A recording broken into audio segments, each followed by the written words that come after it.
have high hopes kind of going into this. I'll at least give it a 4, but we have to have 5. So is this going to be the book that all of us finally agree upon and we can all say, at least we have one book that we all gave 5 stars?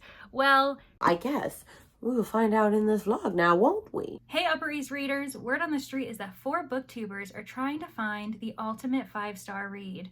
Will the cards play in their favor? It's too soon to tell. All I know is the house always wins. XOXO. Leandra. Hey everyone, welcome back to my channel. If you're new, I'm Leandra the TBR0 and my intros are usually not that dramatic. This mic isn't even plugged in. I just thought it was fitting because today's video is highlighting myself and 3 of my friends trying to find a 5-star read that we can all agree on. My friends include Rainy Blue Reads, Read with Kelsey, and Brittany Loves Reading. The 4 of us read pretty eclectically, but we also don't tend to agree on any titles. It is crazy that we've gone through so many books and none of them are 5 stars for all of us. Sometimes 2 of us will agree, 3 of us will agree, but there's always a pesky 4th who either DNFs the book, didn't like it, or thought it was a fine 3 stars, and it's been doing our heads in. So we've decided to start a journey and try to find a 5-star book, and we're starting with Ace of Spades by Faridah Àbíké-Íyímídé. This is a YA mystery thriller that has made its rounds on BookTube and other social media platforms. It is a runaway hit, and I promise I'm not being dramatic. This book has a 4.15 star rating on Goodreads, a 4.25 star rating on Storygraph. Combining the 2 review sites together, it has over 100,000 ratings. And also, it just seemed like a really serendipitous book because my own book club, Only Murders in the Book Club with the Manor, was reading this title in February 2025. And it was already a book that Kelsey wanted to read, that Brittany wanted to read, Rainy was down. And so we thought, why not? Let's start with this title. And now, today, I will be presenting you this kind of collage of collaboration where we're gonna find out by the end if all of us gave this book a 5-star and if it is the book of all books. But first, let's see what everyone's predictions were. Did we think that this was gonna be a shoo-in book that everyone was gonna absolutely love, or were there some outliers predicted? reading Ace of Spades, very excited because Looking at this book on paper, this really leans towards me. I'm wondering if I'll like it as much as A Good Girl's Guide to Murder. It is also giving those vibes. First of all, Rainy and I, the one place we both like books is dark academia. I love a dark academia book. I really do. I do. That always works for me.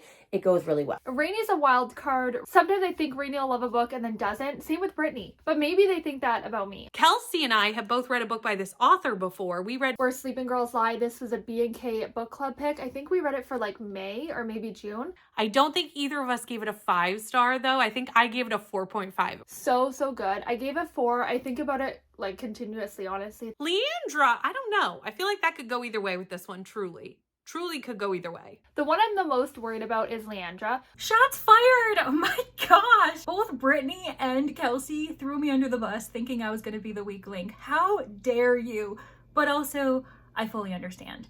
I didn't even consider pausing to record my predictions about what these other booktubers would think about this title. So what I'll do is I'll kind of paraphrase what I was thinking at the time, and honestly, they have a point. I was also worried about myself, mainly because it's YA. There are some YAs that I've absolutely adored and have surprised me, and because this title is so well loved, that did make me feel a lot better about it. But among the 4 of us, I think everyone knows that I probably would be the weak link, so I totally get it, especially when we're considering mystery thriller. Those tend to lean thriller, in my opinion, in my experience, and Rainy, Kelsey, and Brittany have all been known for loving thrillers in the past, so I totally understand where they were coming from, but also, how dare? Please watch to the end of this video just to see if I prove them wrong. Well, on that note, let's jump into this title and see what we all thought. All right, I just finished the end of part 1, meaning it's time for our first update. I'm 33% in, doing my first update. I'm 150 pages in at part 2. Which was when I needed to do a quick check-in and let you know how I'm feeling about this book so far. And I will say first and foremost that I am quite impressed with Àbíké-Íyímídé's ability to provide an authentic, realistic, relatable high school experience to the point where I am exhausted. I am so exhausted and stressed for Chiamaka and Devon, our 2 main characters, and it has nothing to do with the fact that we have this anonymous figure named Aces airing out their dirty laundry via text messages. I'm actually more stressed for them because of the high school experience that is flooding back to me. The stress about being academically successful, socially successful, juggling all of your extracurricular activities, keeping in mind your future, looking towards college, the career that you want to build for yourself, family and friends, juggling all of those interpersonal relationships, the possible drama that you could be involved in. There is just... OL, sounds like someone should have been striving for less A's and more Z's. I'm sure that someone has already given you a synopsis of what this is. If nobody has, Leandra can keep this in. If they have, Leandra can edit this part out. So this is about Devon and Chiamaka. Really love the dual narration, and the audiobook is just so good. So if you have not read this book, definitely recommend immersion reading it. And the two of them come from two different worlds. They both attend the same academy and they both are Black students surrounded by a predominantly white population, but that's really where their similarities stop. Chiamaka is popular. She's also a very high achiever. She comes from wealth, so she is far more privileged in different ways compared to Devon. Meanwhile, Devon comes from the wrong side of the tracks. He comes from a neighborhood that is known for crime, poverty, and his mother is a single parent at the moment, trying to make sure that she can provide for him, but also their younger siblings. His father is currently in prison, if I'm remembering correctly. And so they have different lives. They aren't friends. And that's what's crazy about this entire scenario, is that Chiamaka and Devon do not hang out in the same social circles. So why are the two of them being targeted? There's this Ace, basically A character from Pretty Little Liars, basically, that's sending out texts about secrets about them mainly. It's giving very much Gossip Girl A type situation. This entire book is just reminding me of how often I used to binge the CW. All of those kind of trashy high school television shows on the CW. If you know, you know. I actually didn't watch a lot of Gossip Girl. So I don't have the nostalgia for Gossip Girl that maybe would help me enjoy this a little bit more. But I'm not disliking it. I'm intrigued, and I really do want to know how this kind of all comes together, who Aces is, why they're doing the things they're doing. I want to know all the answers to the questions. We're also just setting everything up, getting to know the characters. It doesn't help that we have a dual perspective, and so I'm still getting to know Devon, I'm still getting to know Chiamaka, and Aces is just getting started. There's also so many side characters. I dislike so many characters in this book. I'm not supposed to like them. They're supposed to be extremely dislikable, so that's okay that I dislike them. I'm supposed to. I really like our two main characters. I like Chiamaka's chapters better than Devon's. I'm kind of bored with his. My heart definitely goes out more to Devon than it does to Chiamaka, even though I get why she is the way that she is. But the people surrounding these people are awful. Jamie, her friend, Jamie, is a complete a-hole. I don't like this man. He is an awful human being. I don't approve of him. I don't like him, okay? I don't like him. I so hate Jamie. He's the worst. He's the worst, and I know that he's going to throw her under the bus at every given moment. He's an icky best friend, honestly. He's just, he gives me the creeps. He gives me such the creeps. Breaking news. Jamie's a dickhead. But is it really news if everybody already knew that? But you know who else I don't freaking trust? I don't trust Belle. Belle, little bebopping her way from Jamie, who is also a douche canoe. However, I don't think Jamie is involved. I just think he's an idiotic, self-righteous, rich prick. I don't think he has anything. But Belle over here, Miss Belle. Belle, his girlfriend, I think is very suspicious. She's designed to be this docile, pretty, kind of typical white girl, but she has shown some of her colors in the last couple chapters, and I'm like, Belle, I'm keeping an eye on you too. And then there's 5 or 6 other side characters that are either related to Chiamaka or Devon, but the one I want to talk about is Terrell. I don't trust mother freaking Terrell, okay? Who is Terrell? Who is this random guy that ends up meeting Devon after he's been beaten up, by the way, for being queer? That is horrible to see. Absolutely horrible to be outing this person. Terrell done pops up out of nowhere, says he has a little crush on Devon and that he can't believe Devon doesn't remember him because they kissed a long, long time ago. And Devon's like, I should remember you, but I don't. And I'm like, that's a red flag. Get away from Terrell. He seems suspicious. I don't know. Either he's not really written well or he's 100% sus, and I don't know which one it is. Terrell is a liar. He is a faker. I don't believe him. I don't trust that hoe. I don't really have any suspicions of any particular characters at this time. I'm just having a really good time with it. This could be a 5. My thoughts right now are a bit mixed, but the darker mysteries that are happening in this book, those ones I'm intrigued in. Who is Aces? Also, Chi has a secret. She got a big one, okay? And I'm wondering, does Aces know about this really dark secret? How are they going to get out of this undamaged? Because I don't predict that it's going to look good for them, even if they end up revealing who Aces is and that person ends up being punished. It's just so good, honestly. I'm definitely invested. I want to know what happens further. And it flies. It does read very fast. Okay, so I will say that. I'm liking it. It kind of around the 25% mark started to lull, and I got a little bored. Reread did say it slowed down a little bit. I'm still hooked, honestly. And I'm just ultimately wondering, like, what we're going for in this story, like, what's going to be happening overall. So I need some more plot to develop. Meanwhile, I am surprised that there hasn't been a huge discussion about whether this is a racist attack. Why is Ace like focusing on these 2 Black students? I mean, they're the only Black students in this school, and they are seeming to be the main targets of this online anonymous bully. So, I mean, put 2 and 2 together. It'll definitely shape out to be a 4-star because, like, I'm having a good time with it and it reads really easily. But we'll see if we can get up to that 5 or if we're going to be doing this video again. Is that a promise or a threat, R? It sounds like you and B are the ones to worry about. Meanwhile, K is already predicting a 5-star read. Let's see if the 4 of you can agree in part 2. Hello, friends. I'm 68% of the way through Ace of Spades, and I'm here to give you my 66% update. So I am on page 272. I am 2/3 of the way through this book. I just finished part 2, so it's time for another update. I have made it to 68%. I was supposed to stop at 66, but that was in the middle of a chapter and there were things happening and I needed to finish the chapter because I just want to keep going. This book started off very slow for me. Like, it started off very slow and we were just starting to like get these little text messages from Aces. The first third, we were kind of setting the pieces, but now that we are officially immersed in this high school and in Chi and Devon's lives, we have just escalated the plot tenfold. And I mean, it went from like this to like this. And I know that at 33% in, I said it was kind of slogging. I could see it as a 4-star. It wasn't like anything to write home about. Well, how the turntables, my friend, how the turntables. the group chat has been going off. I had to turn it off because I didn't want spoilers, but I did see a few things that things pick up, but I don't think, even though I think I saw a spoiler, like, it doesn't make any sense to me, and I'm hoping that it doesn't. What is going on in this book? What is happening? I know it is technically a thriller mystery, but it almost leans into like a horror.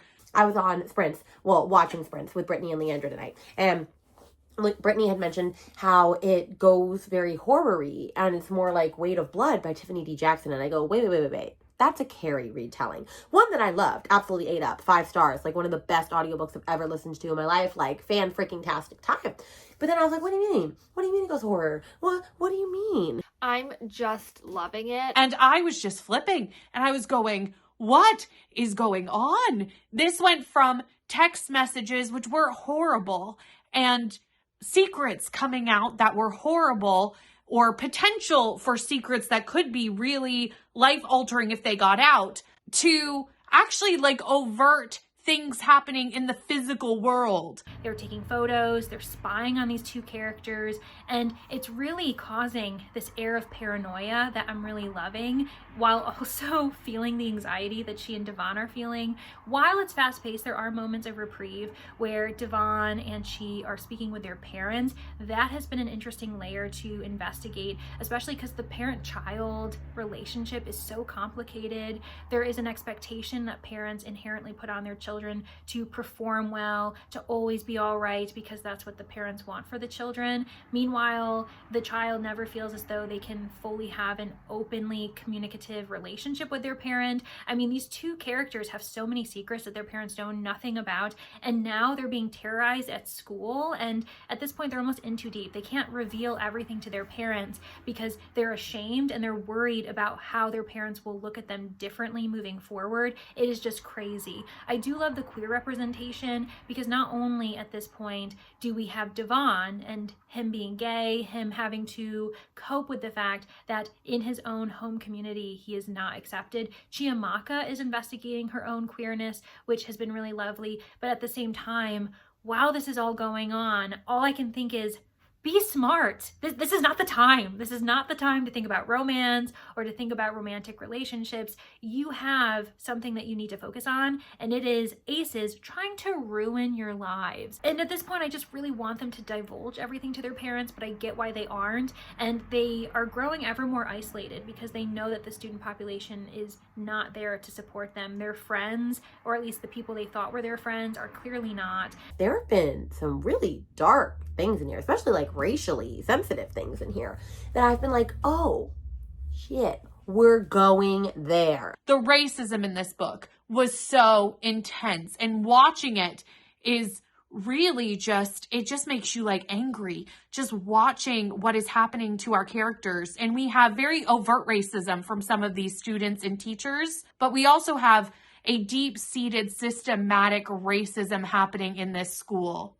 This whole school, this Nivius school, is clearly grounded in a seed of very overt systematic racism, and really just overt racism in total. I'm glad that in this second section, we have the conversation about how this could be a hate crime. That these two students, the only two Black students in this entire academy, could be targeted because of racism. That seems like a common theme in this school, that there is always, through the history, just two Black students. And that was something that was kind of skirted around, wasn't ever mentioned in the first third, and I was wondering why that was. And Àbíké-Íyímídé kind of addresses it through Devon's perspective, that he had been thinking this the entire time, but he didn't want to go there. He was dreading the idea that that could be the reason why he and she are being targeted. So I'm glad that that was investigated in this second section, and I'm worried for them.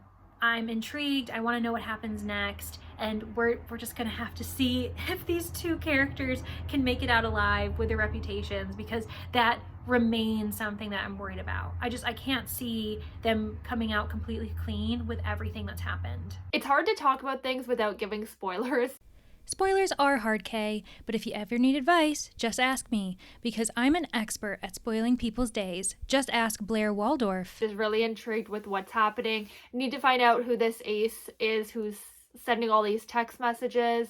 I just need to know. And I'm hooked. I'm invested. I have many thoughts. I don't trust a hoe. I don't trust anybody. I need to get to the bottom of this. Do I have any idea as to what's happening? No. Should I? Maybe. It is going to pick up in part 3. There are going to be so many more reveals, so many more twists, and I am worried for the physical safety of Chi and Devon at this point, because Aces has proven that they're willing to keep escalating, and that's obviously what the next step would be. I'm invested hook, line, and sinker. I am probably going to stay up late and read more of this because I just have to know. I just have to know what is happening. Turned off the notifications, gonna kind of dive into this and finish it today because I just need to know what happens. If you were to tell me that I had to put this down today, I'd be like, no, I can't. Luckily, I get to read for the rest of the day and finish this out. So I will probably be chatting with you very soon and finishing this out because I need to read the rest of this book. Maybe it's B with an ace up her sleeve. Since the first update, she and R have changed the script. Now all 4 readers seem to be on the same page. All there's left to do is reach the conclusion. Let's see if these 4 booktubers close the book with 5 stars each. And since you're so excited, B, let's start with you. Ooh, the ending of this book is such a powerful book. The epilogue, I definitely teared up. I teared up through the epilogue, through the author's note, the way the author explains how this story came to life please read the author's note at the end. Like, it is beautiful, and it explains what the author was trying to do and how the author pulled from personal experience to build this story and make this story at such a young age. I mean, in college, wrote this story. Our characters are looking at this systematic racism that they have found themselves in, and they come together in that to support each other and to tear it down and to dismantle this organization that they are in. The mother in me just wanted to give him the biggest hug and to show him so much love. And I wanted to help her tear the world down. Like, that's what I wanted to do. I wanted to be Mama Bear and tear the world down for these characters. Like, that's what I wanted. And my heart just felt every emotion. I felt anger, so much anger. I felt sadness. It just took me on a whole journey. And again, by the end, I was crying. It was just so much. And it's poignant. And it's an important book. This book is important. And what it's saying is important. And the commentary in this book is so important. And if you haven't read this, please do. I feel like I'm late to the party on this one. Like, I know this is super hyped, and I am behind in reading this book. And I think I mentioned way back in my first update that one of the reasons I hadn't picked it up was because I wasn't a Gossip Girl watcher. Well, that was silly, because it doesn't matter. It doesn't matter. If you don't watch Gossip Girl and aren't part of that fandom, still read this book, because I am not, and I'm giving this 5 stars. 5 stars. I am the first one to finish this book. I know that Rainey, Kelsey, and Leandra have not either started or definitely haven't finished this book. I think Rainey started by the time I'm finishing, but like, they are still reading the book. So I don't know as of right now if we're all giving this 5 stars, but I surely do know that I am. With the first book finished, the gauntlet has been thrown, and it has 5 stars written all over it. Let's see if the other readers can match B's energy. I'm here with the 100% finished, done update. I have officially finished Ace of Spades, and it's been a few hours since I finished it, actually, because I ended up having a live discussion with the Manor. I don't know if I ever mentioned it, but Only Murders in the Book Club had this as our February 2025 pick, so I was reading it anyway, in addition to being able to buddy read it with a few of my friends here on this platform, and we had a really fascinating discussion. We spoke for an hour, really diving into the themes, into the plot points, the character development, and of course, I had such a fun time with this. It was so good, honestly. I was hooked the whole time. Even when it slowed down, I was still hooked to pick it up. But before I get into that, the question is that everyone's waiting for, did I give this 5 stars? Now for my rating. Drum roll, please. It is a 4.5. Bum, bum, bum, bum. Which means we're doing this vlog again. Hopefully, it's not just because of me. I am giving it a 4 star. I'm not the first to disappoint, because I know that Rainey gave it a 4. So we're gonna see what happens with Leandra, but either way, we're doing this vlog again. And I'm very excited because honestly, it's been a fun time kind of buddy reading this together and chatting in the group chat and stuff like that. The spoiler that I mentioned in my last clip, it did not ruin anything for me. Did not even understand what it meant really. And even looking back, like maybe I could have predicted, but it just didn't. Luckily, it didn't spoil anything for me, so that's really great. So, I mean, I can't foresee Leandra giving this a 5. But if I'm the one that tanks this, that's wild. But if we all give it a 4.5 or 5, then this shows that we can agree on books, okay? No, I'm not going to be giving this book 5 stars. Did I appreciate it? Did I enjoy a lot of elements? Of course. I mean, you can see my past comments. I mostly was only praising this novel, and I can recognize why so many other people relate to it or find it gripping. This is a bingeable novel too, even though it's arguably pretty long. Loved seeing it all come together. It gave Gossip Girl vibes, but almost like less amateurish and less like petty drama going on. Like it felt a little higher stakes and more like less teenage drama. And although it was a YA, it didn't feel like super YA in my opinion. So I'm impressed that this is a gripping enough narrative where you don't really notice how long it is unless you're not having a good time. because that's also understandable. I felt for Chi and Devon. They were getting ever deeper into hot water, and they realized just how deep this hatred towards them was. And of course, we had this spectacular finale that was so dramatic and to be expected. And while I think it's super far-fetched and there are elements that I would have liked more answers to that were just left as loose ends, I recognize what the author was doing. The ending felt more as a satire, as a representation of what is actually happening globally and throughout history to people of color, to minorities, and how oppression really does go that deep. So even though the case at hand, the experiences that Chi and Devon were having, weren't actually very realistic and were blown out of proportions, where some things were just really crazy and I couldn't fully accept, I also understand why the author did what they did. It allows you to reflect on your own experiences. One of the biggest things that we talked about in the book club's discussion, our live discussion, was how it made us go back and look at our own high school lives, and how, speaking from my own experience, I didn't attend a private school, but I attended public school, and I attended a predominantly white public school. And I, as a younger self, never really contemplated what it was like for minorities who were attending that institution. So I just think that this narrative is really important, and I very much respect the author for writing it. She also has this really thought-provoking author's note, which provides us some insight as to why she wrote the narrative in the first place, what inspired her. I do have questions. I don't know what made her choose to have it set in the United States versus in the UK, because she is a British Nigerian author. Part of that might be because this is a debut novel, and her inspiration comes from American TV shows like Gossip Girl and Pretty Little Liars. So she may just be gravitating towards that as a setting, even though she provides it as like a vague setting beyond the fact that it's simply clearly set in the United States.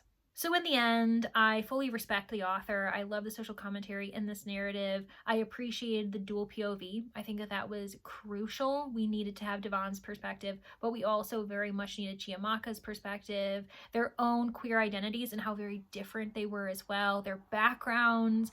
There are so many layers that were important and that I really enjoyed about this narrative. Now let me tell you why this didn't get a 4.5, and or a 5. My criticisms include how far-fetched the ending was. There were a lot of loose ends, and the ending was quite rushed. I feel like we had so much good tension and build up, and it was getting dark and it was intense, and like things were like we were steamrolling up of a hill, right?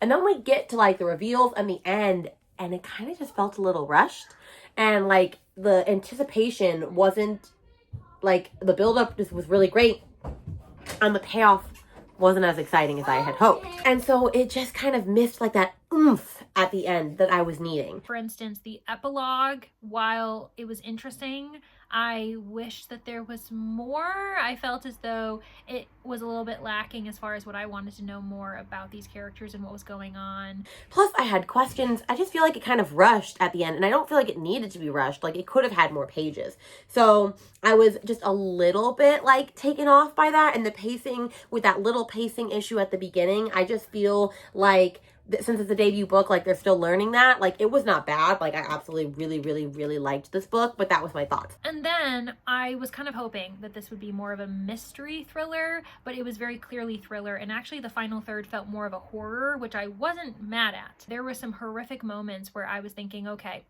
this is leaning into the category of horror, and that's really fascinating to me. But at the end of the day, I'm just not a fan of thrillers. I don't really like the genre and their reveal tropes. I find it a bit tiresome, versus I wanted more of a puzzle, and I didn't get that. And so for me, I'm probably sitting at like a 3.5 or a 3.75. I haven't fully decided where I'm leaning, but it's nearly a 4-star, just not there yet. So overall, this was a 4.5 stars. I will definitely read future books from them. I wasn't very interested in Where Sleeping Girls Lie, but now I am, because I really enjoyed this a lot, and so I probably will pick that up sooner than later, actually. But I would say that this was still a success, because a 4.5 is a good book, and I will highly recommend this. So I'm very glad that we read this and that it worked out. Yeah, I had such a fun time doing this vlog and I can't wait for the next one. Well, we were warned by Gossip Girl Leandra that the house always wins, and apparently that means we didn't all give this a 5-star. We're so happy for Brittany though that she gave this a 5. Kelsey and Rainey gave it a 4 or higher, which is wonderful, and I gave it 3-star range.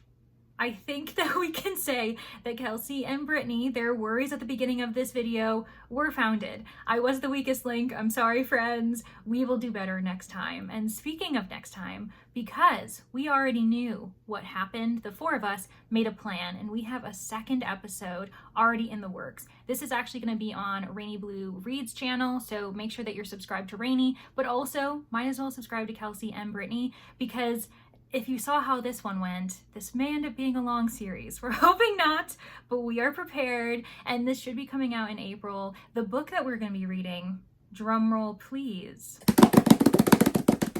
We are reading Blood Over Brighthaven by M.L. Wong, a dark academia fantasy that has made a splash ever since it was published in 2023, and everyone and their mother is rating it extremely high, adoring it, eating it up, and so this is another title that has a really good chance of all 4 of us giving it a 5-star. But what I need from you are predictions. In the comments, let us know if you think any of us are going to absolutely hate this book, if you're worried about one of us not liking it or finding it okay, or do you truly think that this could be the 5-star of all 5 stars, where all 4 of us agree? Please let us know in the comments, and if you have some spicy takes, we could always see them in Rainy's video next month. Thank you all so much for getting to the end. Thank you to my patrons at the Manor. I really do appreciate you. You have been the best guests. Yes, we've had some dead bodies, some theft.